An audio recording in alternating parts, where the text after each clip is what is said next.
bienvenue sur le GTV. Bienvenue sur cette nouvelle émission, tout simplement Rencontre avec. Rencontre avec aujourd'hui vous amène vers la rencontre avec un homme de Dieu, un homme d'église, un homme tout simplement avec un grand H, car c'est quelqu'un qui dès très longtemps avait une vocation, il avait trouvé sa voie, il était prédestiné, il était destiné, comme il dit des fois, à apporter l'amour et à répandre cela auprès de ses concitoyens. Nous allons rencontrer le révérend Père Simon-Pierre Ngomo. Je ne sais pas si il faut rajouter Père, mais je dis le révérend Simon-Pierre Ngomo, qui est quelqu'un de très connu dans le monde entier, carrément.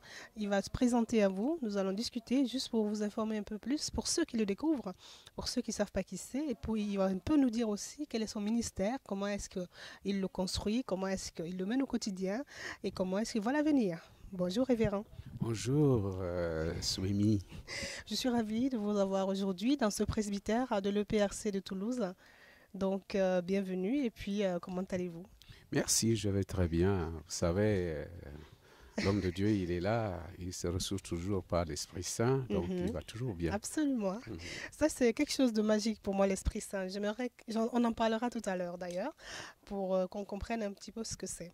Donc, j'ai accepté de faire cette rencontre avec vous, justement, parce qu'il y a en moi, en tant qu'humain, beaucoup de curiosité. Je suis aussi un enfant de Dieu, comme tous les êtres humains, je pense. Et donc, je pense qu'il est important que nous donnions ce micro pour faire passer un message s'il y en a, bien entendu. Donc, je suis avec vous aujourd'hui pour qu'on parle de l'EPRC. Mais avant d'en arriver à l'EPRC, on va parler de vous, révérend Simon-Pierre. Je peux vous appeler Simon-Pierre, ça va? Oui, ça va. Alors, vous êtes né, est-ce qu'on peut parler de votre naissance? Est-ce que vous avez un âge? Ah oui, j'ai de l'âge, comme tout être humain. Il y en a qui n'ont pas d'âge. J'ai carrément 65 ans aujourd'hui parce que je suis né au mois de...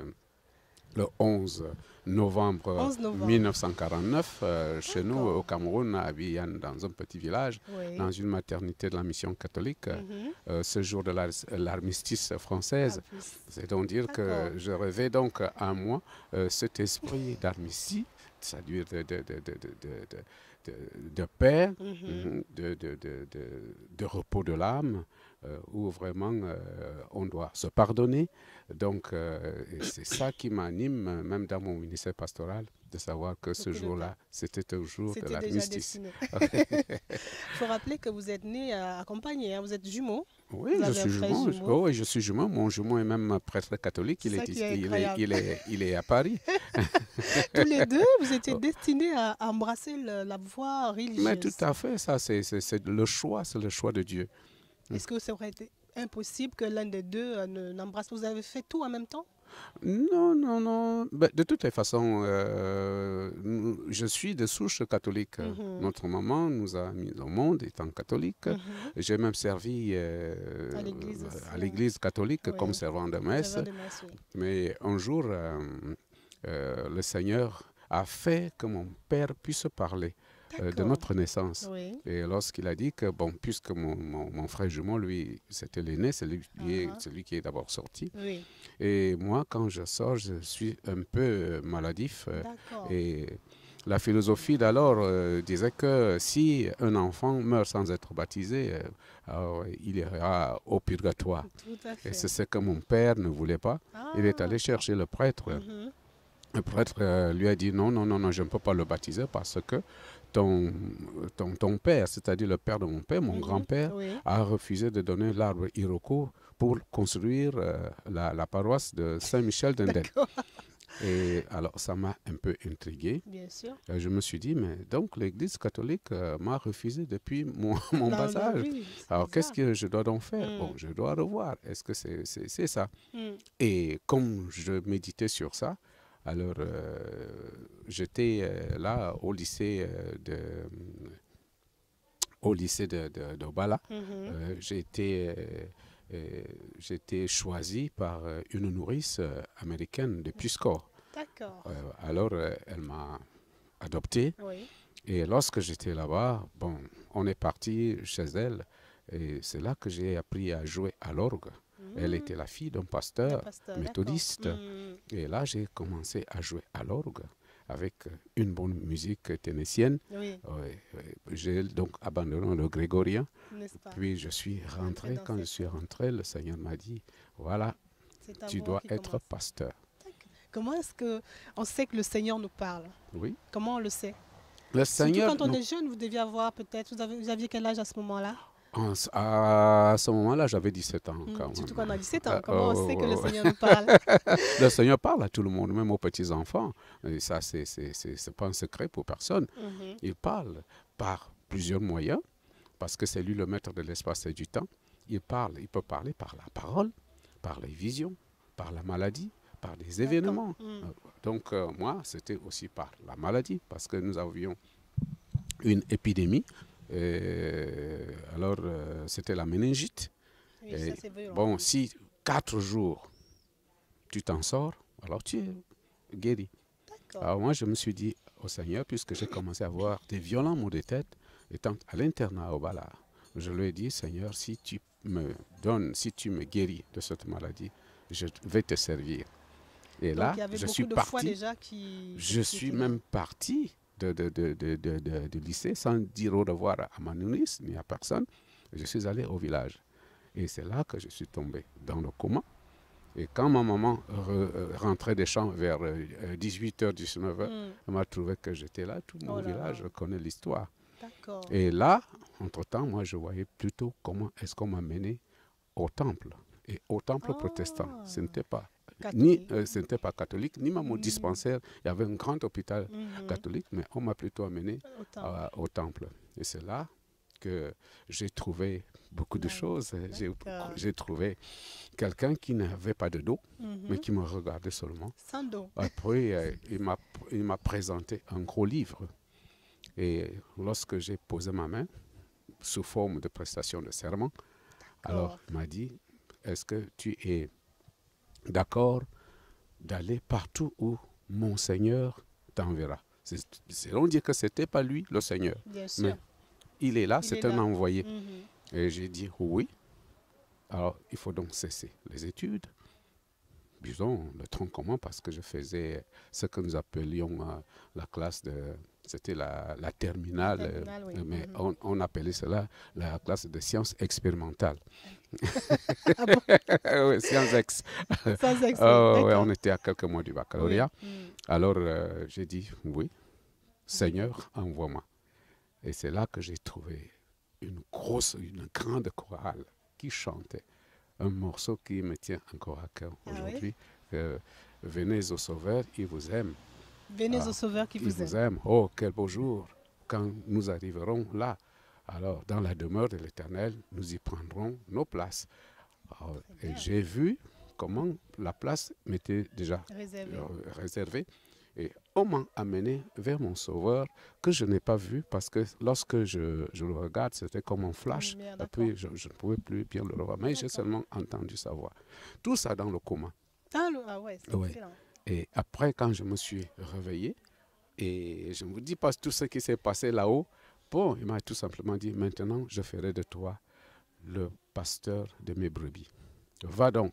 Pourquoi? Parce que je lui ai demandé que, tel que je vois, comment est-ce qu'on malmène les gens là, j'ai laissé mon frère jumeau là. Je ne voudrais pas que lui aussi subisse ça. Je voudrais aller lui dire qu'on vienne ensemble. Alors, c'était par souci de mon frère, que le Seigneur m'a dit, non seulement ton frère, mais va dire maintenant la bonne nouvelle pour la délivrance des autres. Et c'est ça que je suis venu faire. Et il m'a même donné aussi des consignes. Alors, tu seras empoisonné, tu seras mal aimé de tous, mais ce que tu diras, sache que mon esprit est avec toi. Et tout ce que tu diras, je ferai de toi le vrai témoin de mon amour. Et c'est cet amour de Dieu que je prêche jusqu'aujourd'hui. Magnifique, magnifique histoire. Hein? Je suis ravie, fascinée d'être dans cette confidence. Parce que c'est ça aussi, la vocation. Hein? Il faut savoir. Bien sûr. Comment la vocation, c'est ça qui m'intéressait d'ailleurs. Voilà, là, on arrive à ce coma qui est plein de choses. Donc, je suis un pasteur plus de vocation que d'institution. Tout à fait. Et là, il a fallu rentrer dans l'institution. Voilà, il fallait donc maintenant rentrer dans l'institution. Quelle institution? Parce que j'ai vu, on me faisait porter la soutane protestante. Alors, je suis même parti parce que ma famille s'est rebellée. Et j'ai fui ma famille. Je suis allé à pied jusqu'à Lelodorf, au petit séminaire, au séminaire de l'église presbytérienne du Cameroun, camerounaise. Je suis parti à pied. Wow. J'ai fui. Alors, quand je suis arrivé... Avec votre frère ou sans, à ce moment-là? Vos vies se sont un peu séparées à ce moment-là? Non, lui, il allait toujours à l'église catholique. Lui, il était servant de messe. Il continue son service. Mais moi, je suis donc parti à pied. À Lolodorf, à Bibia. Et lorsque je suis arrivé là, j'ai seulement exposé mon problème, mon cas. Et j'ai été très, très bien accueilli par les Américains. D'accord. Alors, un professeur, M. Nili, m'a très bien accueilli. Il a dit, bon, si c'est comme ça, il faut que tu continues ta mission, ta vocation. On est prêt à te recevoir. Il m'a encadré jusqu'à la fin de mes études théologiques. D'accord. Ouais. Et là, je ne sais pas, c'est en quelle année? C'est 70, non? Dans les années 70? Oh, oui, c'était... vous avez été consacré pasteur? Oui, j'ai été consacré pasteur très tôt, parce que, bon, avec ce qu'on a vu en moi, j'étais vraiment très ancré dans la chose religieuse. Et j'ai apporté aussi du gospel, parce que je faisais beaucoup du gospel. Et j'ai été consacré pasteur en 1975. C'était le 27... J'étais même pas née. Ah oui, le 27 juillet. L'année où vous étiez né ou bien? Non, je n'étais pas née encore. C'était encore un peu plus tard. Un projet, je pense, de mes parents. Autrement, vous n'étiez même... Peut-être que votre maman... Peut-être même pas, ouais. Elle ne pensait même pas m'avoir. Non, je suis née en 77, donc du coup... Oh là là, mon Dieu. Vous étiez déjà bien ancré. Bien ancré dans... Moi, j'étais déjà pasteur. Dans le métier, oui. Ouais. Donc à l'EPC, vous arrivez. Donc on arrive à cette grande, j'ai envie de dire, vous avez eu quand même beaucoup de dizaines très très glorieuses à l'EPC, à Zoé-Télé, la paroisse de Zoé-Télé qui vous accueille, c'est ça? Non. En 1975, j'ai été consacré pasteur et on m'a envoyé, eu égard à mon don musical, mes charismes, on m'a envoyé à Saint-Melima, à la paroisse de Saint-Melima, là où j'haranguais des foules. Et là, la paroisse a décidé de faire de moi un pasteur à vie. Et comme c'était une paroisse de ville, et puis un jeune homme de 22, 23 ans, un peu, ça n'allait arrivé pas très bien dans le cœur de mes collègues, surtout les vieux pasteurs. Alors, on a mijoté un complot et on m'a empoisonné. Ah oui, c'est vrai. Juste après avoir été consacré. Oui, 7 mois seulement après ma consécration. Alors, on m'a empoisonné. Des hommes d'église quand même qui font ça. Oh, c'était lors d'une réception. Alors j'ai négligé quand même des choses. Moi, je me disais que le Seigneur est là. Il a dit, à mon nom, vous ferez ceci. Et puis, on m'a donc empoisonné. On m'a mené à mes têtes. Et c'est là que j'ai perdu ma vie. Alors, quand je pense à ça, quand je parle de ça, alors ça me fait... oui, je me vois un peu à l'hôpital où j'ai perdu pendant 9 heures ma vie. On a même enregistré cela. On a enregistré cela dans le registre nécrologique de cet hôpital que j'ai perdu. C'est pas un coma. Il n'y avait pas de souffle de vie. Non, il n'y avait plus rien.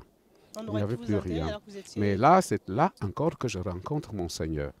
Je ne l'ai pas vu, mais j'ai seulement vu ma tante qui a fait de moi un pasteur protestant. Parce qu'elle était protestante, mais protestante baptiste. Baptiste, oui. Elle m'a précédé. C'est elle qui est morte quand je faisais la première année. Et c'est elle qui me soutenait dans mes études théologiques. Mais elle est décédée. Et c'est elle que je rencontre. Elle m'a dit, tu n'as pas encore accompli la mission que le Seigneur t'a accordée. Moi, je suis le porte-parole. Je te dis que ton père dit que tu n'as pas encore accompli la mission qu'il t'a confiée. Rentre. C'est énorme. Après 9 heures. Alors, je voyais comment j'entrais aussi dans ma chambre. La chambre d'hôpital. Et puis, je me suis couché bien. Et puis, quand je me réveille, je vois des gens tout autour de moi. Et c'est là que le docteur Freeman, avec le docteur Villas, qui était là, sont venus me voir. Et j'ai encore passé 9 mois à l'hôpital de mes têtes. Ils ont dit, puisque c'est comme ça, on ne peut plus rien faire pour toi. Rentre seulement, attendre la mort, ou bien tu vas chez des guérisseurs et tout ça, parce que la médecine, vraiment, on n'en peut plus. Donc, je rentre donc comme ça. On me demande, mais est-ce que tu voudrais qu'on parte chez toi, qu'on t'amène chez toi. J'ai dit non, j'aimerais mourir à côté d'une église. Or, l'église était dans ma belle famille, là où mon beau-père et ma belle-mère étaient des catéchistes. Je préférais y aller et que si je meurs, que je meure immédiatement dans l'église du Seigneur. Absolument. C'est là que je suis parti. J'ai fait à peine 2 mois sans parler. C'est là. Et lorsque ma femme était allée chercher, parce que je me nourrissais du lait et une purée de riz. De riz. Ouais, avec quelques sardines en purée. Et lorsqu'elle était allée chercher, alors j'ai fait une prière dans mon cœur. J'ai dit, Seigneur, si tu voulais que je meure, je ne serais plus en vie. Mais je sais que cette maladie m'annonce quelque chose. Tu veux me confier une mission. Alors, Seigneur, donne-moi 2 choses. Augmente-moi la foi, parce que les hommes de Dieu, vraiment, je vous dis, il y a des moments où ils n'ont même plus de foi. Et c'est ce que je décris aussi, parce que, bon, je dis, augmente-moi la foi et donne-moi un cœur qui pardonne. Que je pardonne, que je puisse pardonner à ceux-là qui m'ont empoisonné. Et là, j'ai entendu une grande voix, grosse voix qui disait, oui, c'est ça. Lève-toi. Tu as eu ton examen. C'est-à-dire que c'était une épreuve. C'est là que j'ai compris que j'étais dans une épreuve. Parce qu'il faut prouver. L'évangélisation qui ne s'accompagne pas de signes ou de témoignages. Et c'est ça qui fait maintenant que l'Église perde. Est en perte de vitesse spirituelle. Parce qu'il y a des gens qui n'ont pas rencontré Dieu, mais qui se disent que, oh, je l'ai rencontré. Ou, ma fille, vous voyez un peu. Donc, c'est là que je me suis dit, mais je l'ai rencontré. Je l'ai rencontré. Pendant ces presque 2 ans de longs combats. 3 ans. 3 ans. 3 ans de longs combats. 3 ans de longs combats. Et autre chose, quand j'ai été guéri, parce que quand ma femme rentre, elle vient me trouver déjà assis. Alors que c'est quelqu'un qui était allongé. Et je grelottais parce que j'avais perdu de métabolisme. J'avais perdu de... Et vous voyez donc, elle se dit, mais qu'est-ce que... Alors que pour me tourner, j'avais déjà des scars au dos. Je peux vous montrer, il y a des cicatrices là. C'est-à-dire, je puais, je ne savais plus que j'allais survivre. Et quand elle me dit, mais qui t'a fait? Je dis, moi, je ne parlais pas. J'ai tout simplement fait des signes que va, apporte-moi la serviette avec de l'eau pour me masser les mâchoires. Et c'est là que j'ai commencé à parler. 3 jours après, je partais de la chambre pour le salon. 3 jours après, je partais du salon pour la véranda. 3 jours après, je partais de la véranda vers la cour. Et c'est là qu'il y avait le tam-tam qui appelait des fidèles pour la prière. C'est là que j'aimais m'asseoir. Et je faisais dans mes petits comptes que les voitures qui partaient de Saint-Moulima pour Yaoundé, c'est-à-dire je traçais un trait, et puis ceux qui venaient de Saint-Moulima pour Yaoundé, et ceux qui partaient de Yaoundé pour Saint-Moulima. Et en fin de journée, je faisais mes petits comptes. Mais avec, pour moi, un comprimé. Le comprimé, c'était la prière. Et cette prière dont je vous parle là, Seigneur, augmente-moi la foi et donne-moi un cœur qui pardonne. Juste ça. Rien que ça. Oui, parce que c'est une prière très puissante.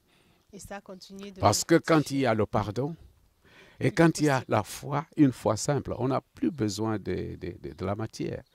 Parce que la foi est là, c'est une ferme assurance de choses qu'on espère. Absolument. Et c'est ce qu'il faut apprendre maintenant aux gens. Que Dieu ne peut pas être mis dans un système. Dieu ne peut pas être mis dans un système. Pourtant, aujourd'hui, il est servi par 1001, j'ai envie de dire, personnes qui créent des religions. Et aussi, on a les plus connus qui sont le catholicisme, le judaïsme, l'islamisme, voilà, le protestantisme, encore qu'il y a pas mal de bébés autour. Oui. Comment ça se fait? Pour quelqu'un comme moi qui suis profane, bon, moi je suis né de catholique, famille catholique aussi, mais bon, comme on sait, oui, oui, je sais que si nous disons que notre Dieu est un père, mais est-ce que le père n'a qu'un seul enfant? Il a des enfants, il a plusieurs enfants. Plusieurs. Il est notre Père.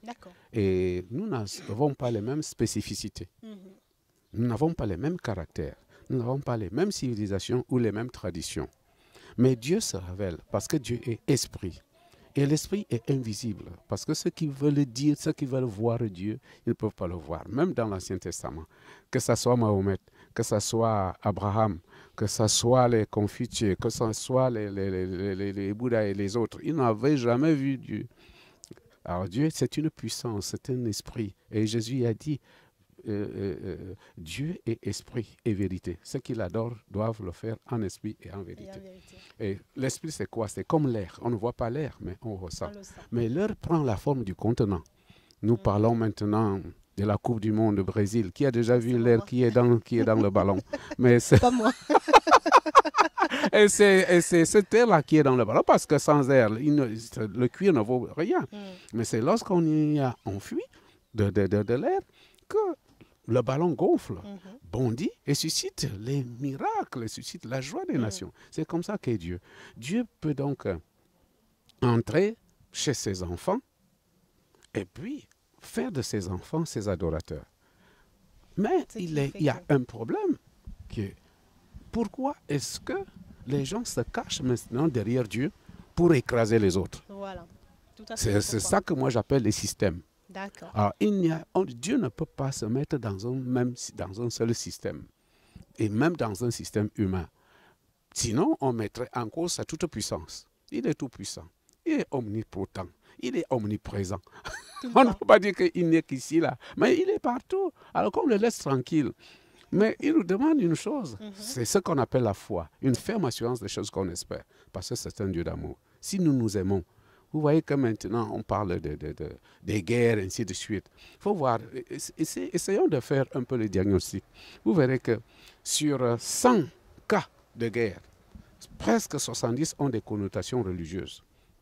Oui, pourquoi d'ailleurs? Alors pourquoi? C'est parce que quelque part, l'homme se cache plutôt derrière la réalité qu'on appelle Dieu, mais sans en exposer vraiment la quintessence.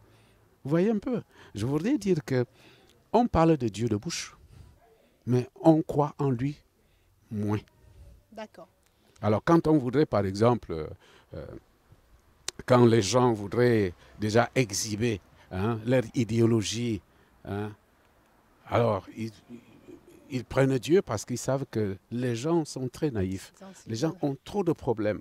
Si quelqu'un veut déjà se faire des sous, alors il disait Dieu, mon Dieu a fait ceci, mon Dieu a fait ça. Il parle bien, il fait bien.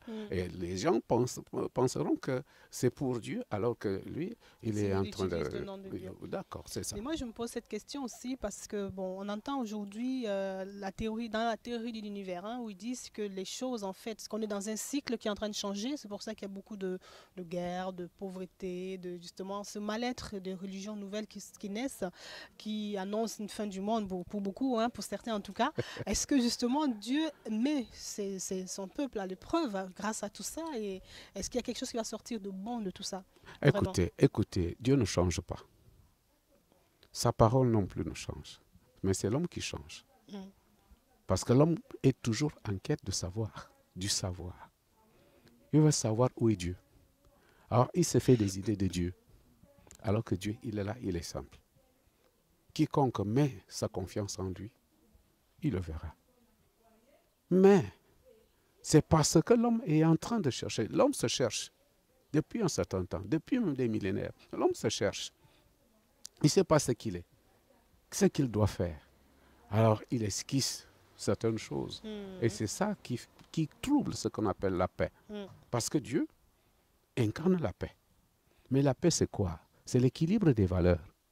Mais lorsque l'homme ne sait pas équilibrer les valeurs, alors il va amener ce qu'on appelle les troubles. Il va troubler la paix.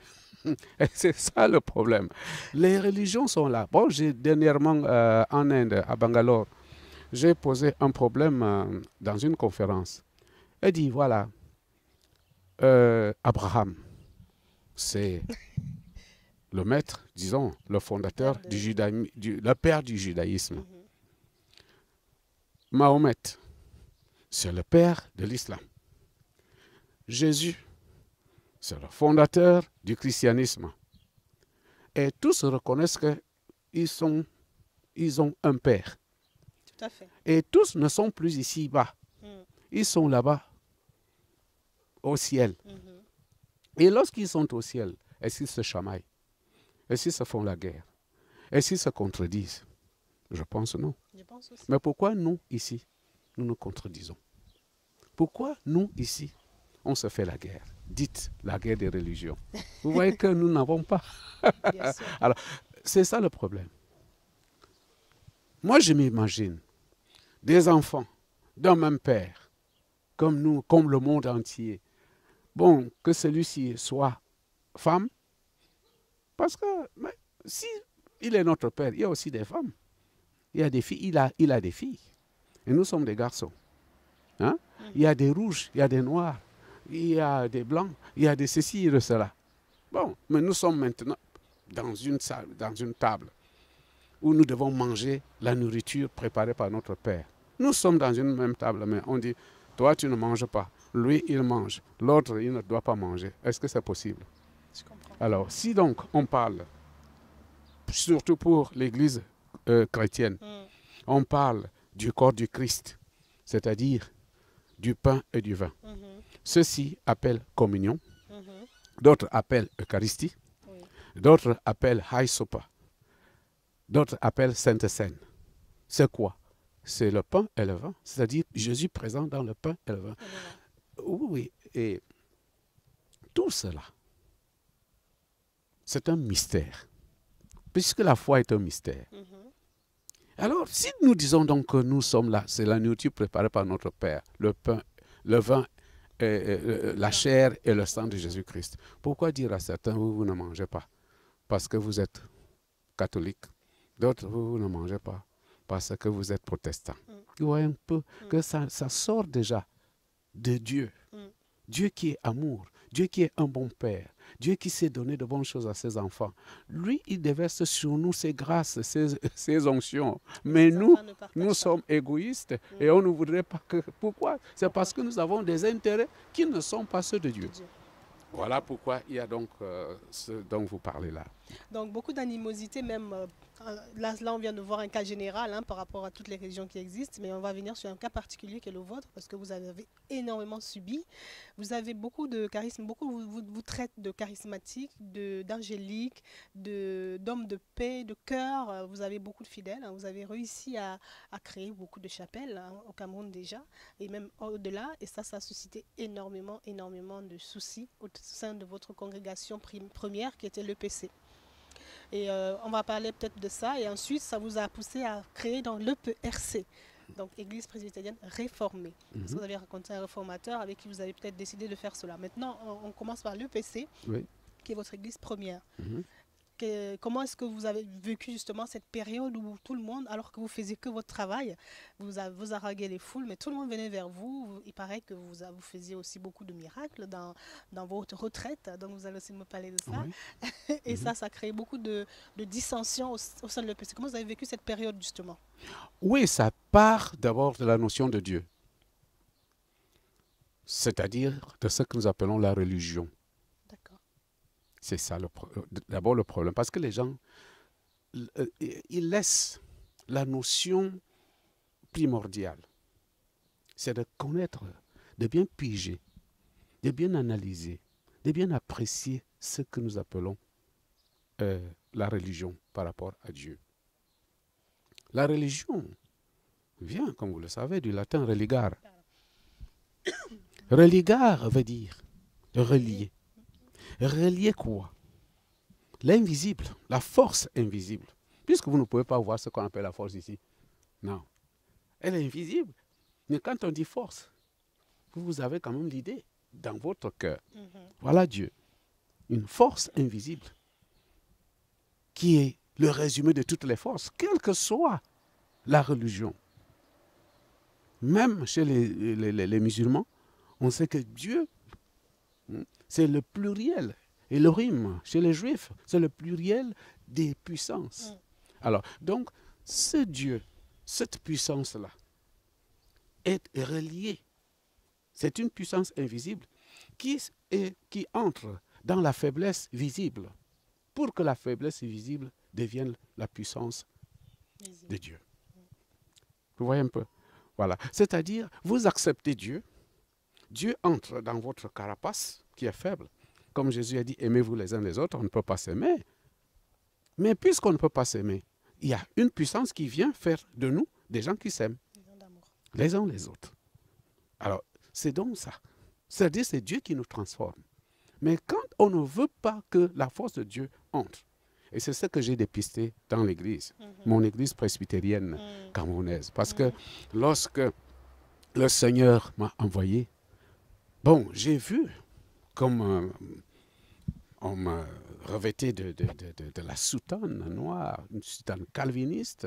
Alors, donc, je suis donc presbytérien, je suis calviniste. Voilà. Et qu'est-ce que c'est que le calvinisme? Qu'est-ce que c'est que le presbytérianisme? C'est une église protestante, une église de foi où c'est la Bible, son expression n'est que la Bible et rien que la Bible. Voilà.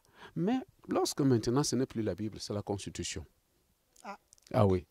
Et la Constitution, c'est quoi? C'est un statut d'un organisme qui s'assied et dit, bon, je vais faire mes lois. Et on fait de cela la Bible. Là, j'ai dit non. Ce n'est plus Dieu. On laisse maintenant Dieu, la puissance de Dieu qui dit, il faut pardonner. Aimons-nous les uns les autres. Il n'y a plus d'amour. Il n'y a que des conflits, des règlements de compte. Il n'y a que des questions d'argent, ainsi de suite. Et c'est ça qui étouffe maintenant l'Église. L'Église a le pouvoir. Jésus a dit, tout pouvoir du ciel et de la terre m'a été remis à l'effet de toutes les nations. Et voici les signes. Voilà. Il y a certains pasteurs qui n'aiment pas, certains prélats qui n'aiment pas ce passage-là. Voici les signes qui accompagneront ceux qui auront cru.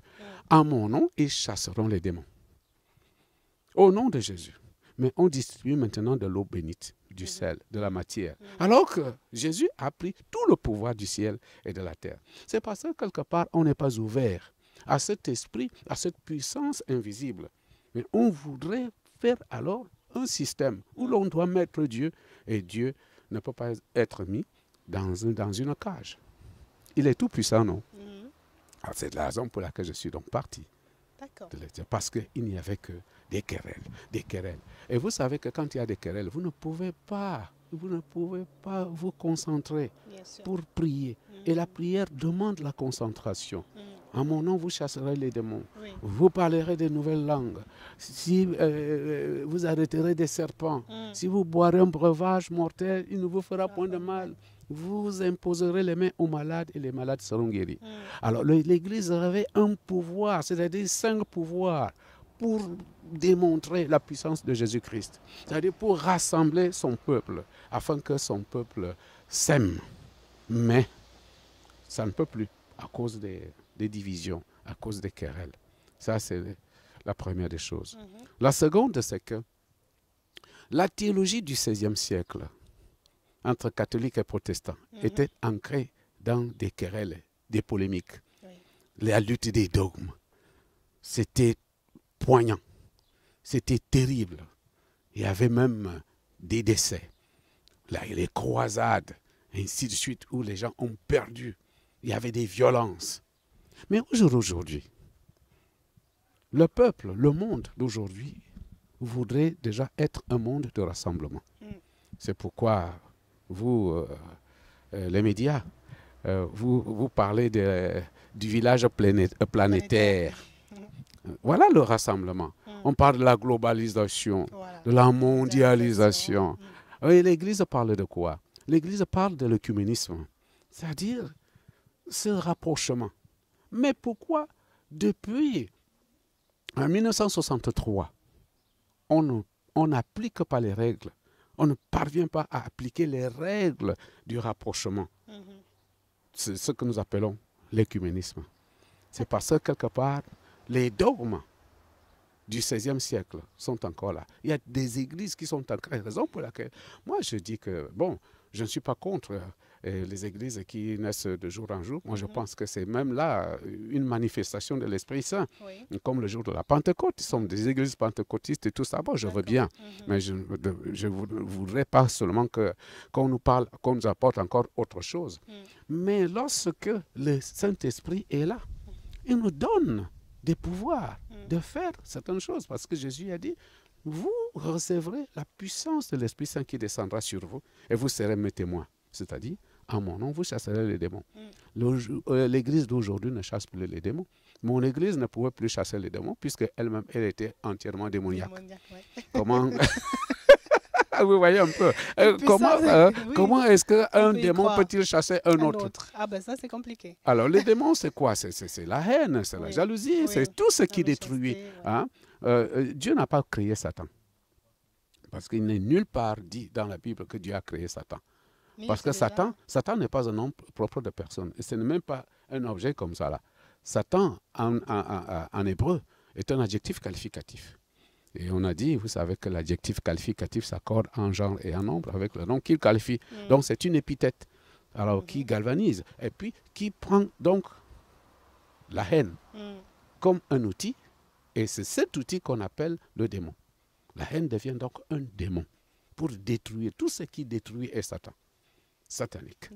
Vous voyez un peu. Donc, lorsque j'ai vu mon église, et le ciel a bien voulu que je sois là, à la tête de cette église, en même temps, modérateur, c'est-à-dire président général, et secrétaire général, c'est-à-dire cumulativement. Alors, vous êtes la tête, vous êtes aussi le cœur. Vous ne pouvez pas comprendre tout le corps. Vous voyez un peu. Et j'ai donc compris ce corps. Et qu'est-ce que je voulais faire? Je voulais donc faire comme au XVIe siècle. Puisque nous ne sommes plus au XVIe siècle, je voulais donc faire ce qu'on appelle la réforme. C'est-à-dire qu'on quitte alors les guerres, qu'on quitte encore les conflits, mais qu'on s'ancre dans le rassemblement et ainsi le Seigneur sera glorifié. L'Église va encore redorer de son blason, se revêtir de son pouvoir pour guérir les malades. Parce que j'ai comme l'impression que tous ces témoignages-là, il y a d'abord des témoignages publicitaires, il y a des témoignages vraisemblables ou invraisemblables. Alors tout ça c'est peut-être pour faire la publicité. Raison pour laquelle vous l'avez bien dit, que je suis discret, parce que moi je n'aime pas la publicité, mais j'aime prouver par des actes. L'évangélisation doit s'accompagner des actes, des preuves, des signes et des prodiges. Et alors lorsque j'ai commencé à faire cela dans mon église a dit, voici le sorcier, voici ceci. On vous a d'ailleurs taxé de secte. Ah oui, parce que bon, voilà, par exemple, j'étais pasteur quelque part et je devais accueillir une cérémonie, une grande cérémonie religieuse de l'Association chrétienne des femmes. Et le monsieur qui était le plus grand du village, le patriarche du village, est décédé. Et vous comprenez avec moi que si vraiment le patriarche meurt comme ça, eh ben, c'est donc dire qu'il n'y aura plus de cérémonie. Alors j'ai dit, Seigneur, et le Seigneur m'a dit, ce n'est pas toi qui guéris. Parce que le vrai problème, c'est qu'il y a des pasteurs ou bien des prêtres, des prieurs qui pensent que c'est par leur force ou par leur intelligence qu'ils peuvent faire un miracle. Et ils s'en octroient même aussi des prérogatives. Mais on m'a dit, ce n'est pas toi. Je t'ai dit qu'en mon nom, tu imposeras les mains aux malades et les malades seront guéris. J'ai dit, Seigneur, ce n'est pas un malade, il est déjà mort. Il m'a dit, mais n'est-ce pas que je t'ai dit que ceux qui croient en moi feront beaucoup plus de miracles que je ne l'ai fait. Est-ce que tu crois? J'ai dit, oui, je crois. Prends donc ta soutane et va prier. J'ai traversé la rue parce que c'était justement à l'opposite. Je suis parti. Et quand je suis arrivé, j'ai trouvé beaucoup de monde. J'ai dit, sortez. On l'avait déjà lavé, on l'avait déjà habillé. Il était là. On attendait tout simplement que... de le mettre en terre. Voilà. Et le Seigneur m'a dit, Élie, tu sais ce qu'il a fait? Il s'est couché sur un malade. Fais-le. Est-ce que je peux le faire? Voici un malade qui est là. Comment? Et puis un vieux de plus de 80 ans. J'ai pris mon courage spirituel. Je me suis couché sur lui et j'ai dit, Seigneur, c'est toi qui m'as envoyé. Que ta volonté soit faite. Et j'ai dit, au nom de Jésus, lève-toi, papa. Et j'ai ressenti comment le pouls commence à battre. Son cœur reprenait le rythme et je suis sorti. Wow. Alors, voilà. Et à 20h, On m'a dit qu'il avait besoin de moi. Il s'était déjà réveillé. Il avait besoin de moi. Et alors, les pasteurs, mes collègues, se sont dit, ah, voici un sorcier. Et vous voyez un peu. Pourtant, ils ont lu dans la Bible. Et c'est ça. Je suis donc parti de là. Pas parce qu'il y avait des problèmes.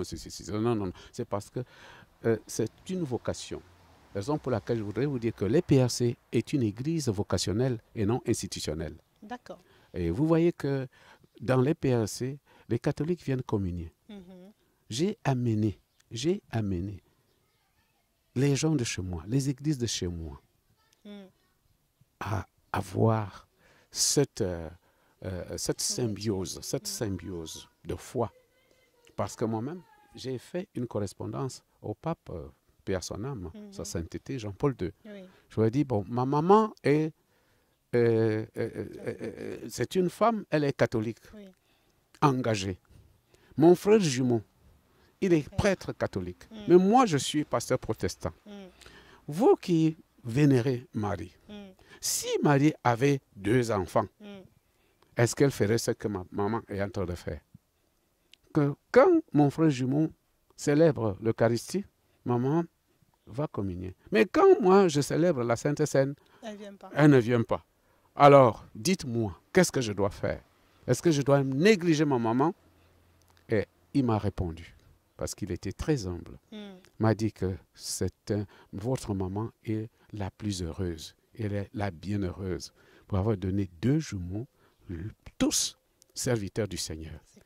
Pour elle, c'est un problème de foi, un problème d'engagement. Si elle vous aime, elle n'a qu'à communier parce que Jésus n'était ni protestant ni catholique. Mais toutes les églises chrétiennes ont même un seul et même dénominateur, que nous appelons un dénominateur commun, c'est Jésus présent dans le pain et dans le vin. Vous convenez donc avec moi que maman communiait jusqu'à 2010, le jour où elle est partie de ce monde. Et tous ceux qui voyaient, tous ceux qui la voyaient, ont emboîté le pas. Et je voudrais vous annoncer aussi que notre évêque, l'évêque de Saint-Méliman, en juillet 2013, au 15 août 2013, il m'a invité pour aller assister à l'inauguration d'un temple là, vers Bembis, de chez nous au Cameroun. Et c'est là qu'il s'est levé, il a dit, je voudrais vous dire, à toutes mes ouailles, je voudrais vous dire que lorsque un prêtre, dès aujourd'hui, lorsqu'un prêtre catholique célèbre la communion, si un protestant vient et lui en demande, qu'il ne lui refuse pas la communion, qu'il lui en donne. Voilà la réforme encore. Absolument. Alors, je voulais donc dire que l'EPRC est une église de réforme. Nous partons des querelles catholiques protestants, des querelles entre les églises protestantes, des querelles entre, parce que même jusque-là, il y a des églises pentecôtistes et des églises classiques. Tout cela, mais nous sommes une église vocationnelle.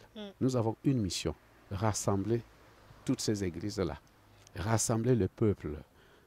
Vous convenez avec moi qu'il y a aussi des prêtres qui vont prier pour les divisions, pour les divorces. Je ne sais pas. Mais bien sûr, bien sûr. Pasteur, prie pour moi, père, prie pour moi parce qu'il faut que je divorce. Mais non, Dieu ne nous a pas envoyés pour dire. Il dit même dans Malachie que je n'aime pas le divorce. Si vraiment, expressément, pas implicitement, lorsque Dieu parle, c'est écrit, je n'aime pas le divorce. Nous devons donc prôner cela, mais lorsque les églises acceptent le divorce, vous voyez un peu, ce que Dieu n'a pas dit, par exemple, comment est-ce que vous appelez ça, la polygamie, ou la bigamie. Explicitement, ce n'est pas interdit. Puisque Abraham avait des femmes, vous voyez un peu, mais c'est implicitement, c'est-à-dire ce qui se passe là, bon, alors on dit non, c'est pas ça. Mais pourtant, il y a quand même des ménages monogamiques qui vivent dans la crainte de l'Éternel. Vous voyez un peu. Mais alors, ça, je voudrais dire que c'est implicite. Mais ce qui est explicite, c'est le divorce. Mais nous prions, il y a des gens qui viennent me dire, pasteur, prie pour moi parce que l'homme que j'ai épousé là, il ne veut papa. J'ai dit non. Au contraire, moi, je vais prier pour que vous soyez réconciliés. L'Église presbytérienne réformée est une église de la réconciliation. C'est cette réforme-là que nous appliquons partout. Nous n'avons pas de considération, ni de sexe, ni de dogme, ni de ceci, ni de cela. La pierre d'angulaire, c'est le Christ. Si tu crois au Christ, tu es membre à part entière dans notre Église. C'est tout. Et puis nous prenons 3 choses. La foi, cette foi simple, sans édulcorant, sans matière, sans l'eau bénite, sans sel. Vous comprenez que nous ne sommes plus à la préhistoire. Voilà, nous connaissons la formule chimique de l'eau et du sel. Pourquoi distribuer ça aux gens? Alors que Jésus a dit, tout pouvoir du ciel et de la terre m'a été remis. Il a pris tout le pouvoir du ciel et de la terre. Est-ce que vous avez posé cette question à votre frère, justement? Mon frère? Mais bien sûr. Il vous répond? Mais bien sûr. Il dit que ça dépend du magistère catholique. Ça, c'est le canon catholique. Je dis, oui, moi, je ne critique pas. Ça, c'est vrai. Une chose, je ne critique jamais. Parce que Jean, Jacques, André, Philippe, Pierre, c'était des disciples de Jésus. Ils n'étaient pas identiques. Ils ne se ressemblaient même pas. Ils avaient des divergences. Ils avaient aussi des disparités de niveau. Ils avaient même aussi des différences. Mais ils étaient tous ensemble. Moi, je suis très bien avec mon frère. On est ensemble, mais on a l'habitude de causer. Et il dit, bon, voilà ce que l'Église a fait à l'époque. Hein? C'est au XVIe siècle. Bon, mais maintenant, qu'est-ce qu'on doit faire?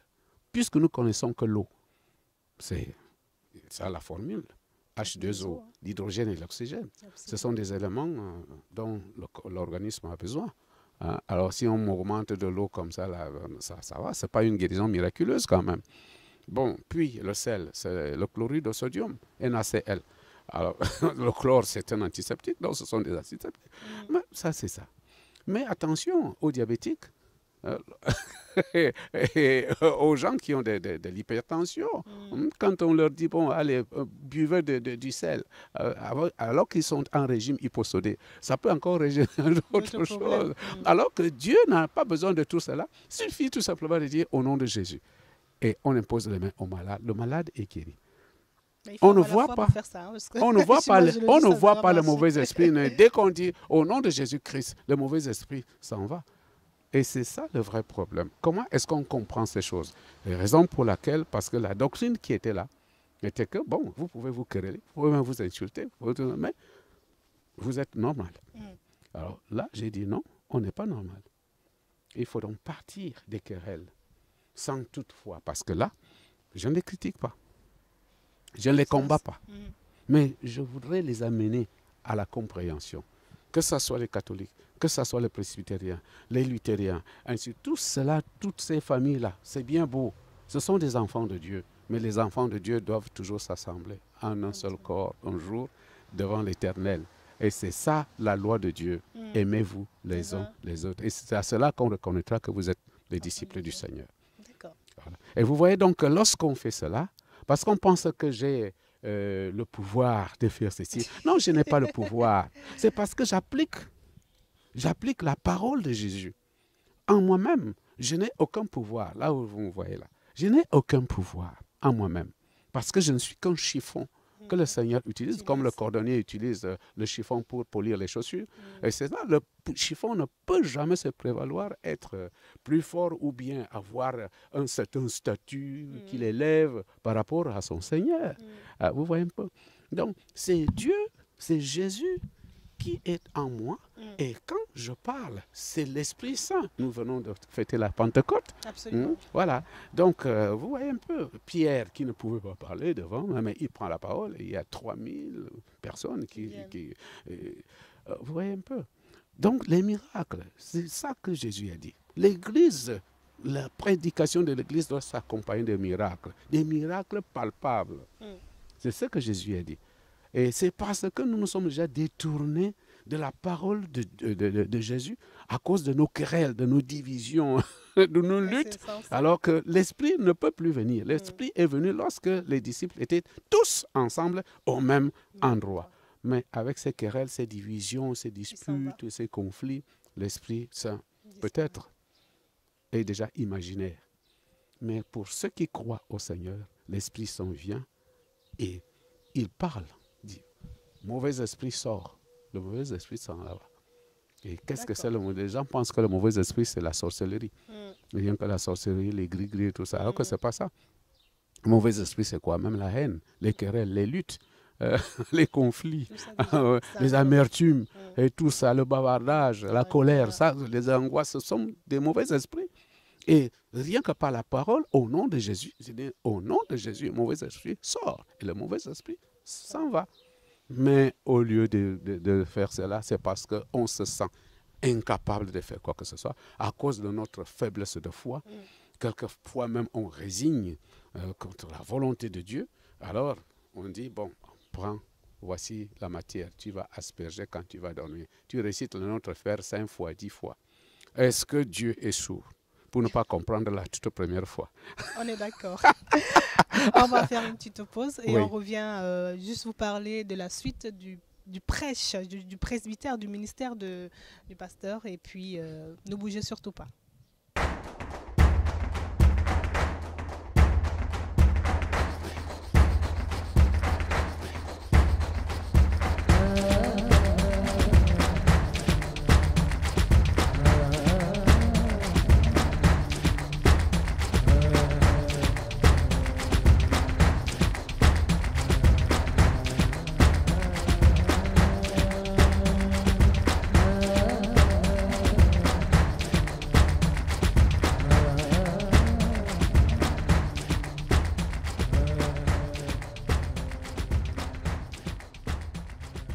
De retour sur cette spéciale rencontre avec, nous sommes avec le pasteur révérend Simon Piangomo.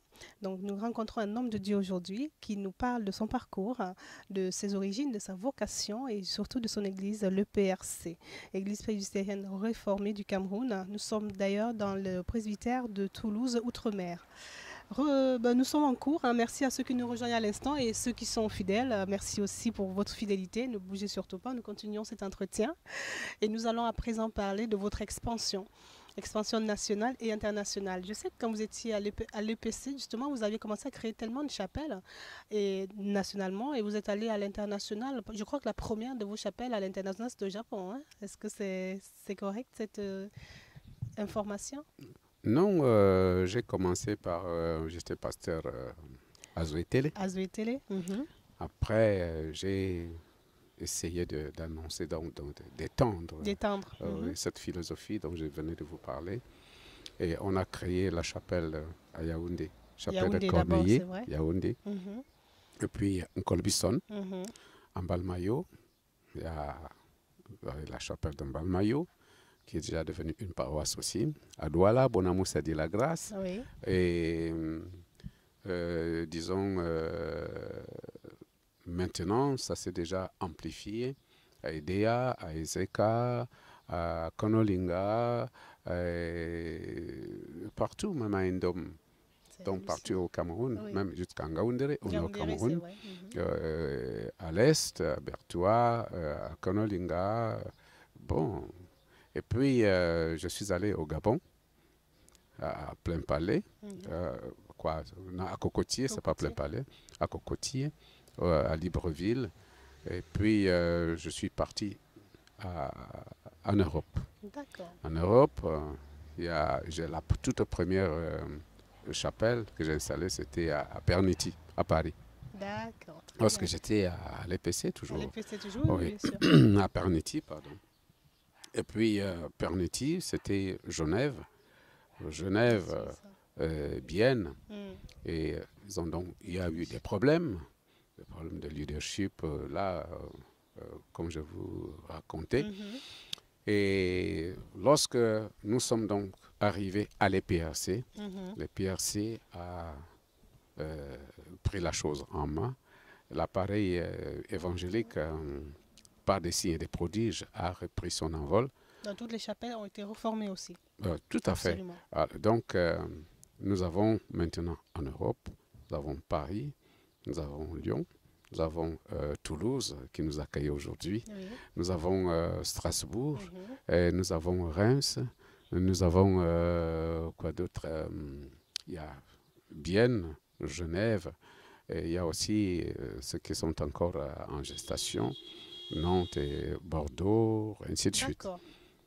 Et puis, au-delà de l'Europe, j'ai aussi installé une chapelle à Roosevelt Island, aux États-Unis. Et puis, au Japon, j'ai installé la chapelle de Yokohama. D'accord. Comment on arrive au Japon avec une langue autre qui... Mais de toutes les façons, vous n'avez pas lu dans les Saintes Écritures que voici les signes qui accompagneront ceux qui auront cru en mon nom, ils chasseront des démons, ils parleront de nouvelles langues. Donc, la langue ne doit pas vous inquiéter. C'est-à-dire, vous parlez par la puissance de l'Esprit Saint. C'est ça qu'une sommité japonaise m'a dit. En 2006, lorsque j'ai installé la toute première paroisse presbytérienne, disons protestante, au Japon, à l'hôtel Intercontinental, la cérémonie s'est passée là. Et alors, celui qui était le ministre japonais de la coopération, après mon prêche, alors, il est venu me dire, lorsqu'on était à la pré-culte au cocktail, il m'a dit, pasteur, où est-ce que vous avez appris un si bon japonais maternel? Wow. Parce que je vous comprenais en japonais maternel. Et j'ai dit que ça, c'est l'accomplissement de la parole de Dieu. Et vous voyez qu'il y a des gens qui pensent que la parole de Dieu, c'est quelque chose d'utopique ou quoi, alors que ce sont des choses, qui sont vraies. La parole de Dieu est vraie et véridique. Donc, nous parlerons de nouvelles langues, c'est-à-dire les langues que nous n'avons pas apprises, mais par la puissance de l'Esprit Saint, les gens comprendront, comme le jour de la Pentecôte. Tous ceux qui étaient là, des des gens de Mésopotamie, de l'Égypte, chacun comprenait la parole de Dieu en sa langue, et surtout la langue maternelle. Absolument. Alors, vous voyez donc, le problème de langue ne se pose pas pour moi. Même lorsque je vais en Inde, comme on était là dernièrement, moi je parlais. Alors, je n'ai que faire même avec mon pauvre anglais. Mais les gens me comprenaient très bien. Très bien. Donc, c'est ça, c'est Jésus. Dieu est omniscient. Son omniscience transcende aussi envers tous ceux qui sont ses serviteurs. D'accord. Alors, ça doit être, je sais pas, moi, je n'ose même pas imaginer votre agenda avec toutes ces églises que vous managez, j'imagine, parce que tout le monde doit avoir besoin de vous à travers le monde. Bon, là, on n'a pas encore peut-être l'Amérique latine et l'Océanie, mais ça va peut-être pas tarder, là. J'espère bien, parce que, bon, Jésus a dit, alors, vous serez mes témoins à Jérusalem, à Judée, à Samarie, jusqu'aux confins de la terre. Donc, la parole de Dieu doit s'épanouir. Donc, je sais que dans bientôt, je serai là-bas, mais ce n'est pas là mon problème, parce que je suis limité par le temps, par l'espace et par le temps. C'est l'Esprit Saint qui agit. Quand il m'enverra là-bas, je ne savais pas que j'allais fouler le sol indien. Oui. Bon, mais je suis parti. Et maintenant, je sais que dans mon agenda, je peux faire ce qui est de mon mieux, mais je ne suis pas libre en moi-même. Tout à fait. Alors, on dit, l'homme propose, mais Dieu dispose. Mais dans mon agenda, je sais que je fais des tournées pastorales et je ne suis pas libre. C'est lui qui m'envoie. Bon, comme il a envoyé Paul à Macédoine, donc il m'envoie aussi. C'est vrai que bon, quand on voit les différentes fêtes les plus importantes justement de l'Église, j'imagine que tous les fidèles veulent vous avoir et vous voir, vous toucher, surtout ceux qui entendent souvent parler de vous sans vous avoir vu de près. Mais bien sûr, il y a aussi des pasteurs que j'ai formés et qui sont aussi en formation. Nous sommes maintenant autour de 12 pasteurs consacrés et nous avons 3 pasteurs stagiaires auxquels s'ajoutent environ 6 étudiants, c'est-à-dire 6 élèves, pasteurs qui sont dans des universités. Donc, j'espère que je ne serai pas omniprésent, c'est Dieu qui est omniprésent, mais il y aura ces gens qui vont assurer la relève. Mais est-ce que c'est justement la vocation n'est pas forcément liée à quelqu'un? Parce que je peux croire qu'il y a beaucoup de pasteurs, etc. Mais l'aura qui est la vôtre, est-ce que tous ces pasteurs l'ont? Non, la vocation est individuelle. Mais il y a quand même, elle s'amplifie Parce que Jésus avait la vocation. Mais il s'est fait des disciples. Et ce sont ces disciples qui ont sous-tendu son action évangélique jusqu'à aujourd'hui. Donc, je pense que j'ai eu la vocation. Et comme Saint Paul le disait, à ses ouailles aux Corinthiens, il dit, tout ce que j'ai reçu du Seigneur, c'est ce que je vous ai enseigné. Absolument. Donc, la vocation implique aussi l'enseignement. Il ne faut pas garder cela en soi-même. Raison pour laquelle, il y a de cela 2 ans, on a fait ce qu'on appelle le baptême dans l'Esprit Saint, le jour de la Pentecôte. C'est-à-dire, l'Esprit Saint est descendu et j'ai imposé les mains aux autres pasteurs pour qu'ils soient eux aussi charismatiques. Alors, je pense donc que c'est l'Esprit Saint qui doit maintenant les activer parce qu'eux aussi font déjà des miracles. D'accord. Wow. Vous allez nous en faire un là tout à l'heure ou ça ne se commande pas comme ça? Ça dépend. Ça dépend. Ça dépend. Oh, ça dépend. Bon, Monica, j'ai envie de savoir justement le message quand vous arrivez dans une paroisse, que ce soit à Toulouse ou à Strasbourg ou à Zoétélé, quand vous êtes dans votre fief. Quel est le message chaque année que vous le donnez à vos ouailles au niveau du prêche, au niveau de ce qui devrait... Est-ce qu'il y a justement un guide ou je ne sais pas, j'imagine par rapport à la manière de prêcher, voilà, c'est ce message cette année qu'il faut absolument marteler ou c'est toujours à la sensibilité de chacun? L'Église est sous la mouvance de l'Esprit Saint. Et c'est l'Esprit Saint qui dit que cette année, vous devez prêcher sur tel ou tel aspect de la foi. D'accord. Donc, il y a des sujets, moi je ne les invente pas. C'est l'Esprit Saint qui dit, bon, par exemple, cette année, nous prêchons sur, d'abord, nous avons notre devise. C'est la foi, le pardon et l'action de grâce. Alors, maintenant, qu'est-ce qu'il faut faire? Bon, qu'est-ce qui se passe? Bon, les chrétiens sont là, bon, ils ont bien appris tout ça, mais ils ne parviennent pas à mettre ça en pratique. Comme les disciples. Par exemple, Pierre, ce que nous avons maintenant, Pierre, qui a déjà reçu l'onction de Jésus-Christ, Jésus lui dit, voici ce que toi tu dois faire. Si tu m'aimes, paie mes agneaux. Je sais que quand tu étais jeune, bon, tu faisais tout ce qui était de ton cœur, mais quand tu seras ancien, quand tu seras le leader de ces gens-là, c'est quelqu'un qui tendra sa main et va t'habiller d'une tenue que toi-même tu ne voudras pas. Et on va t'amener là où toi-même tu ne voudras pas. Bon, alors Pierre a déjà reçu cela, mais il se tourne et regarde derrière lui et voit Jean le Benjamin, Jean qui était le disciple le plus aimé de Jésus, et il dit, et c'est lui-là, que lui arrivera-t-il?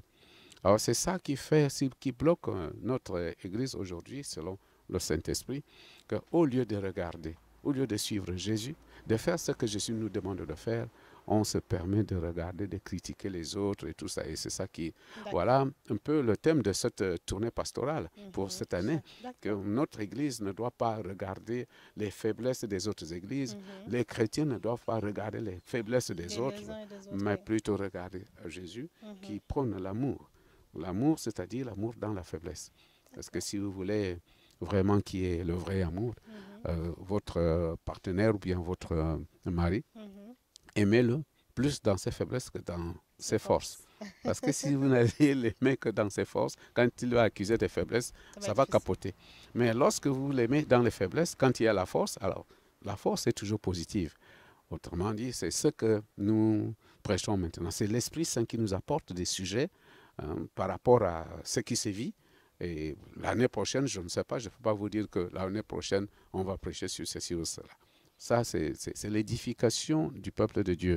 C'est la nourriture qu'on doit donner. Et cette nourriture ne vient pas de nous-mêmes, ni de notre intelligence ou de notre bagage intellectuel, mais notre nourriture vient de l'Esprit Saint qui scrute la profondeur des cœurs des hommes.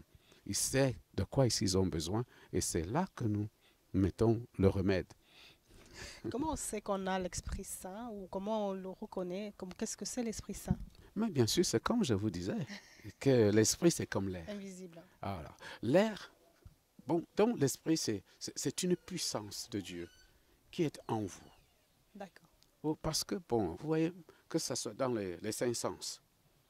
Alors, vous pouvez regarder quelqu'un, il ne vous plaît pas. Vous lui faites vous écarquillez des yeux et tout ça, vous faites des grimaces, ou bien votre main doit aller le frapper, le taper, ou bien vous faites des chaises, et ainsi de suite. Pourquoi? C'est parce que vous avez le mauvais esprit. Vous voyez un peu?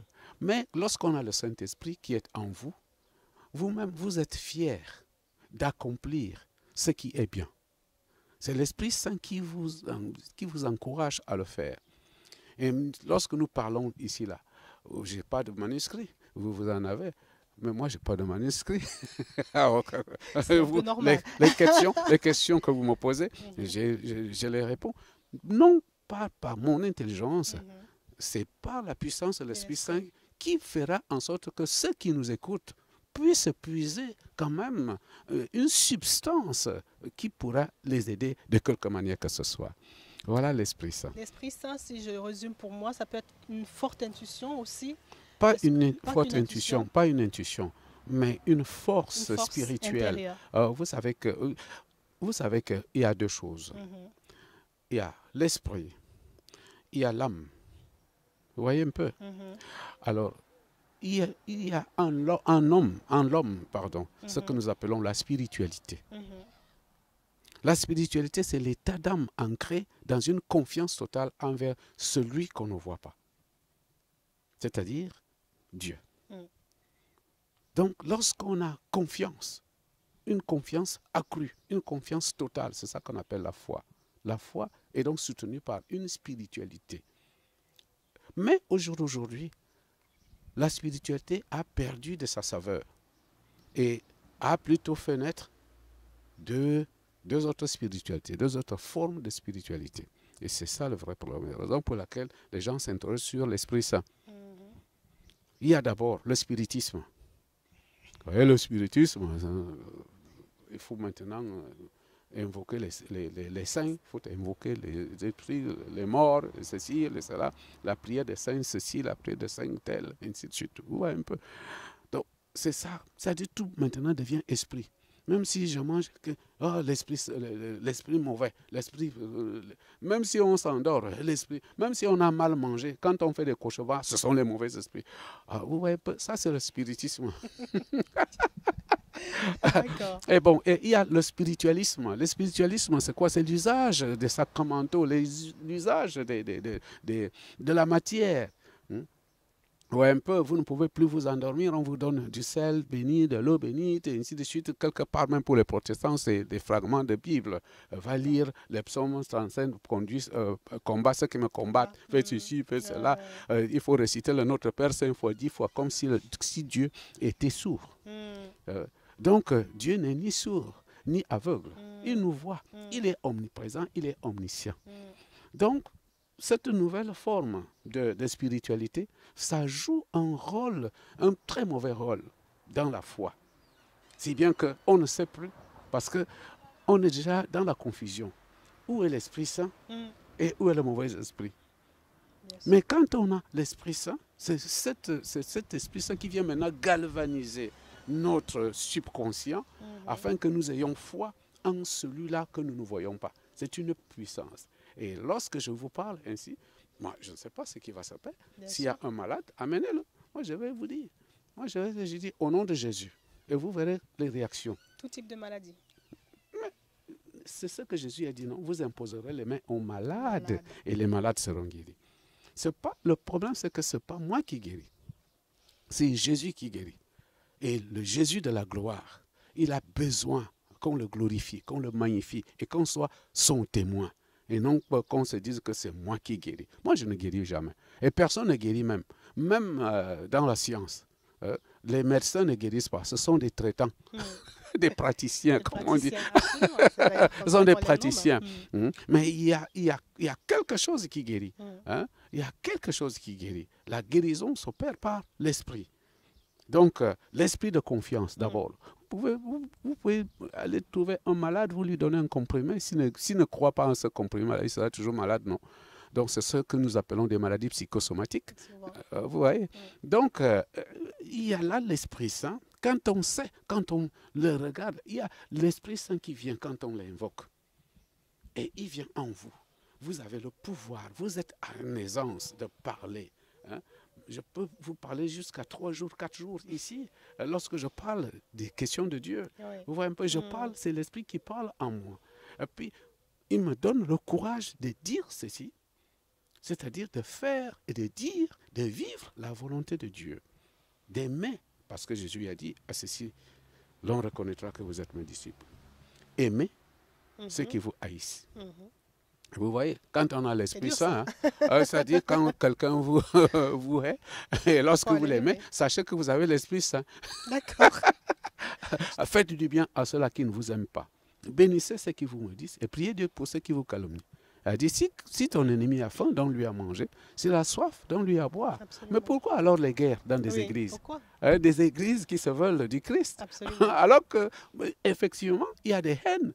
Et qu'est-ce que nous devons faire? Nous devons réagir par rapport à ces haines. Par quoi? Par l'amour, la tolérance, le pardon.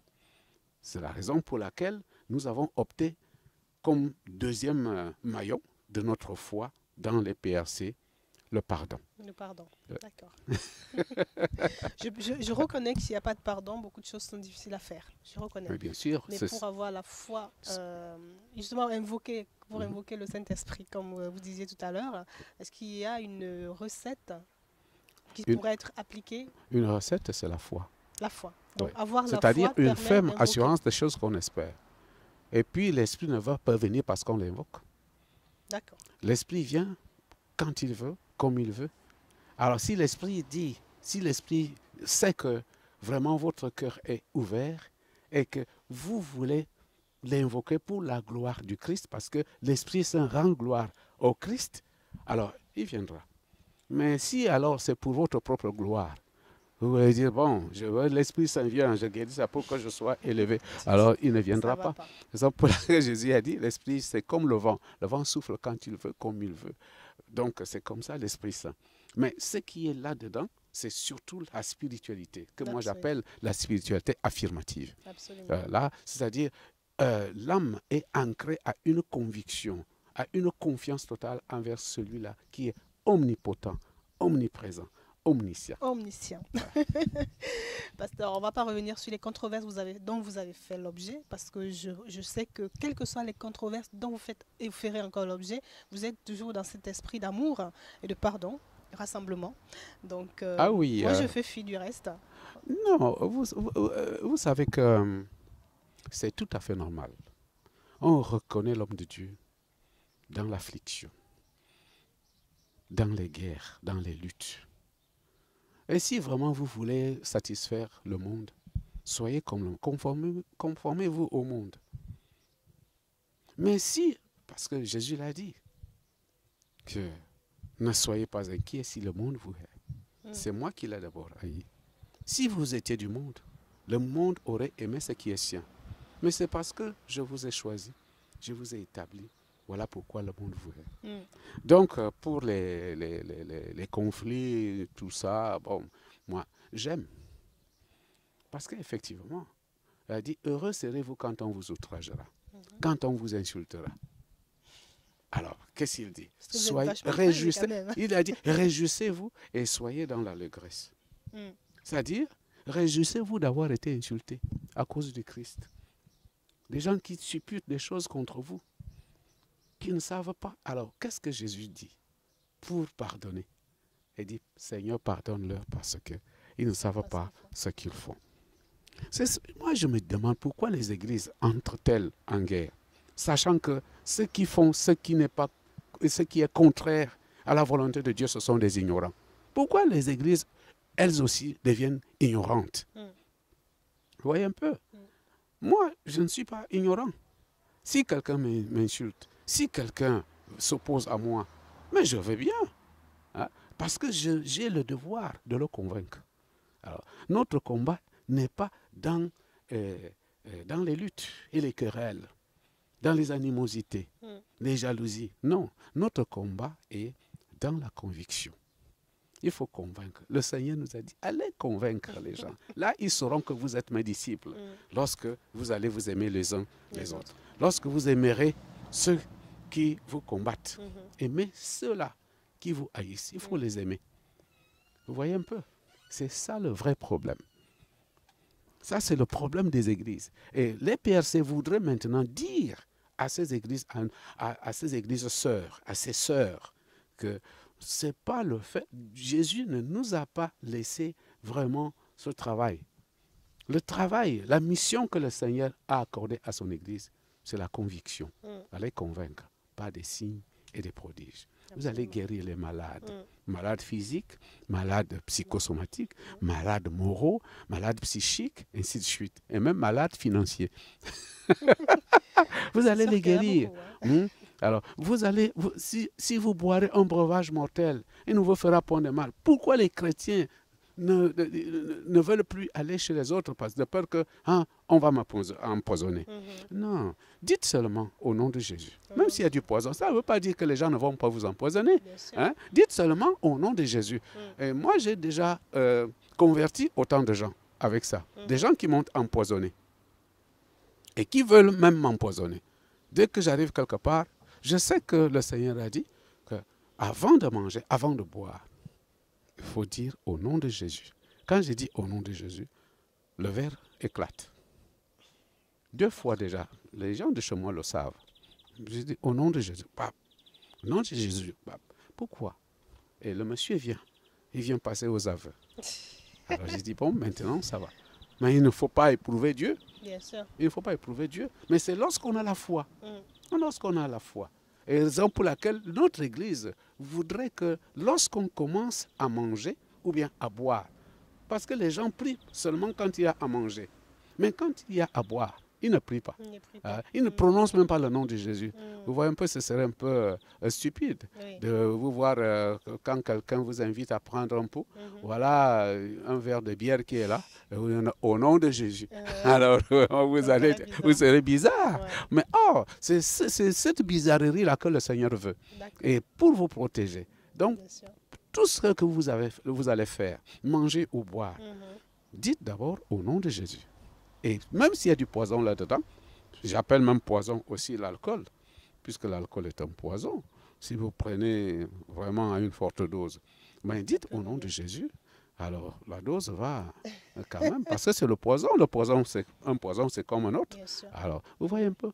Mais les gens maintenant s'entretuent, ils se tuent à cause de l'éthylisme. Pourquoi? C'est parce que ils ne peuvent pas, ils savent que quand je prends l'alcool là, je suis en train de pécher. Dieu n'est plus là-dedans. Mais quand ils mangent, il y en a qui font même le signe de la croix, je vois bien. Donc, c'est comme ça. Est-ce que vous êtes tout le jour de votre vie homme de Dieu ou alors vous restez un homme comme tous les autres de temps en temps? Je voudrais d'abord vous dire que je ne sais pas ce que je suis. Ah, c'est grave. Oui, je ne sais pas ce que je suis. Pourquoi? Parce que je suis un homme, accusant toutes les faiblesses d'un homme. Mais l'Esprit Saint est là, me galvanise. Il y a des tentations. Je peux dire que je suis l'homme le plus tenté du monde. Parce que tout me tente. Mais si je me laisse entrer dans les tentations, alors je tombe, je périclite. Mais s'il dit, comme Jésus a dit, qu'on prie son Père, ne nous soumet pas à la tentation. Alors, je ne m'appartiens pas. Que le Seigneur Dieu m'utilise comme il veut parce que je me suis abandonné à lui. Quelquefois, lorsque l'orgueil voudrait déjà monter, il me fait tomber. Et Seigneur, il dit, voilà, parce que tu as dit Seigneur, parce que tu crois que c'est toi qui fais, alors que c'est moi, je voudrais encore te dire que... Ça, c'est ça, c'est notre Père. C'est notre Père, il nous donne des leçons. C'est un bon pédagogue. En pédagogie, il y a 2 méthodes. Il y a la méthode inductive. Je crois, par des cours, un cours magistral. Ne fais pas ceci, ne fais pas cela. Mais quand l'enfant est idiot, il ne veut rien comprendre. Alors le maître lui dit, va prendre des bâtonnets. Un bâtonnet plus un bâtonnet, ça fait 2 bâtonnets. Vous voyez un peu? C'est comme ça. Donc Dieu, dans sa pédagogie, nous apprend aussi, même à moi, je ne suis pas l'idéal. Non, je ne suis absolument rien d'autre qu'un chiffon. Alors, donc, il m'utilise. Il peut m'écraser, il peut faire tout ce qu'il veut, mais je suis là. C'est la raison pour laquelle je dis que je ne suis pas, je sais pas ce que je ne peux pas me prévaloir que j'ai l'Esprit de Dieu en permanence. Mais quand je prie Dieu, Dieu m'écoute. C'est génial. C'est tout ce que je sais. Je suis ravie de cet entretien. Avant de terminer, je vais vous laisser vous adresser à vos fidèles à travers le monde, parce que comme je dis, nous sommes regardés dans le monde entier via Internet, et vous allez leur laisser le message universel que vous voulez, celui que vous avez envie de leur propager aujourd'hui. Ah, quelle belle occasion. Allez-y. Quelle belle occasion de m'adresser au monde entier. Ce monde qui est écrasé par des guerres, des luttes, des querelles, des conflits, des animosités, de l'orgueil, de l'égoïsme, de l'égocentrisme. Je voudrais dire au monde entier que nous sommes tous frères d'un même Père. Il y en a qui disent qu'ils ne connaissent pas Dieu, mais Dieu existe quand même parce que ce mot existe dans nos langues. C'est donc dire qu'il y a quelque chose de concret. Alors, ce Dieu qui incarne la rectitude, qui incarne la paix, c'est ce Dieu-là auquel nous croyons. Et je voudrais donc lancer un vibrant appel au monde entier pour dire que notre foi, notre succès dépendent de ce que nous appelons le pardon. Nous devons être des hommes qui pardonnent. Et c'est ça l'amour, que nous ne pouvons pas.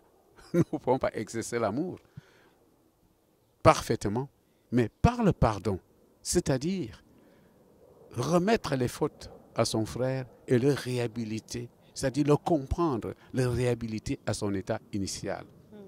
Et ce sera vraiment la gloire de Dieu, qu'il soit de l'islam, qu'il soit du confucianisme, qu'il soit du bouddhisme, qu'il soit chrétien. C'est notre Dieu, il est le Père à nous tous. Il faudrait donc que tous les enfants de ce Père s'asseyent, se comprennent sur ce que nous appelons la paix. La paix, c'est l'équilibre des valeurs. Chacun reconnaît sa valeur. Chacun doit mettre donc sa valeur au profit de la paix des autres.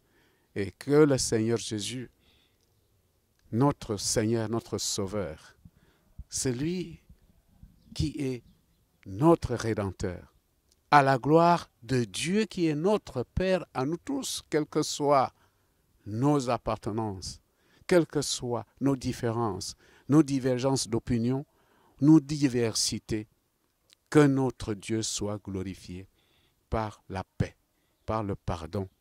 Et c'est ce que j'appelle l'amour. Et je prie Dieu que l'Esprit du Seigneur galvanise tous les cœurs, afin que tous ceux qui sont en guerre, tous ces pays qui sont déchirés par ces coups de canon, que le Seigneur éteigne ces coups de canon et que sa grâce se répande dans les cœurs de tout un chacun, dans l'amour, dans la tolérance et dans le pardon. Que la grâce du Seigneur Jésus soit avec vous tous. Amen. Amen, amen, amen, amen. Je suis ravie et honorée que vous ayez pu nous accorder ce moment, entretien privé, entretien ouvert aussi, car l'Esprit de Dieu, je pense, est là. Je le ressens parce que je suis tout à fait, j'ai mené cette interview jusqu'au bout, donc il est là. Merci beaucoup parce que vous-même, vous nous connaissez. Je pense que vous ne pouvez pas estimer le bien que vous faites à l'humanité à travers cet entretien. Et je prie Dieu qu'il vous bénisse votre entreprise. Merci. Afin que vous puissiez toujours aider les faibles. Merci. Et aider aussi les forts. Bien sûr. Que vous puissiez aider les hommes et les femmes à se réconcilier et autour d'une vérité cardinale. C'est Dieu. Ce Dieu qui est peut-être protestant, catholique ou ceci ou cela, mais je doute. Tout simplement il est Dieu. Dieu. Tout simplement et Dieu. Qu'il soit musulman, qu'il soit ceci, qu'il soit cela. C'est lui qui nous rassemble. Et puisqu'il a fait de vous l'instrument du rassemblement, alors je prie Dieu qu'il vous bénisse et qu'il bénisse votre travail. C'est une mission et c'est une vocation aussi pour vous. Mais moi, je voudrais vous le déclarer. C'est une mission Merci pour de me le vous. Allez de la révéler parce que... Voilà, c'est une vocation pour vous. Et que le Seigneur Dieu vous bénisse. Amen. Merci infiniment. Ok. Merci. Merci. Nous en reparlerons, hein, car c'est vous tous qui suivez aussi qui nous portons haut. Continuez de nous suivre sur nougattv.com et à très très bientôt pour un nouvel entretien avec une personne de votre choix. Nous attendons vos messages. Merci. Merci, révérend. Merci. Et à bientôt. À bientôt. Bon séjour à Toulouse. Hein. Je pense que ce n'est pas terminé là, votre retraite. Je vais m'envoler pour Bienne demain. Wow. Excellent. Après Bienne, ce sera Genève. Wow. Après Genève, ce sera Reims. Et après Reims, ça continue, ça continue. Génial. L'homme des avions. Excellent. Okay. Merci. Au revoir.